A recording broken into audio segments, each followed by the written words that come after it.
I dance. One of the great ironies inherent in the history of cinema is that the commercialization of art, often and justly blamed for the dumbing down of mainstream movie making, has often led to a resurgence in auteur-led creativity. 1970s Hollywood, often dubbed New Hollywood, is a perfect example of this. The studio model had failed. Enormous losses had been suffered by epics such as Cleopatra, paving the way for a new breed of young directors to produce edgier, more adult fare with less influence from their paymasters. And while this model would suffer a similar fate with the economic and critical failure of films such as Heaven's Gate and One from the Heart, and the birth of the modern blockbuster with Jaws and Star Wars, the influence of New Hollywood's brief time in the sun is still felt in the independent cinema of today. We spoke to Francis Ford Coppola. Good morning, Mr. Coppola. Can we get you anything? Coffee? I mean, I'm sure you love the smell of... Don't do it. Sorry. I mean, did you think it would be original? I mean, every single day I have to hear that shit. Do you know what it's like for me just trying to order breakfast these days? I love the smell of bacon in the morning. I love the smell of cornflakes in the morning. I love the smell of friggin' day-old donuts in the morning. It's tired, man. I'm sorry. Let's just move on, shall we? Of course. Just once I wish someone would quote Tetro at me, goddammit. Now, you were one of the most famous faces of the New Hollywood movement, racking up an impressive list of critical and commercial successes with The Godfather, The Conversation. Let me stop you there.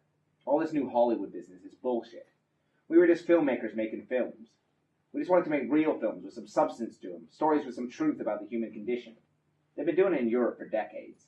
Of course, that makes sense, but you must admit that some of your methods often led to conflict and, in fact, in some cases, approached madness. You have to understand, it was a traumatic time for America. An unpopular war that was dividing its citizenry against itself. A corrupt government, a painful evolution in our social mores. Our films tried to reflect that, using stories as metaphors for things that were happening around us. Paper Moon, Bonnie and Clyde, Last Picture Show, they were all about Vietnam, really. And of course you wrote Apocalypse Now. Now you see, that's where you're wrong. So Apocalypse Now is not about Vietnam. Well, of course it wasn't. I would have thought that much would have been obvious. I'm sure that the piece is a translation of Joseph Conrad's commentary on colonialism into modern times, pressing comment on ego, empire, and the American dream. That's a very left field reading. And your original intention? It's a love story. Between? Martin Sheen and the ceiling fan. It's right there in the first scene. Martin had a fetish for electrical appliances. The whole film was based around it. Wasn't Harvey Keitel originally cast in that part? Well, exactly. That's why it didn't work. It was based on Martin.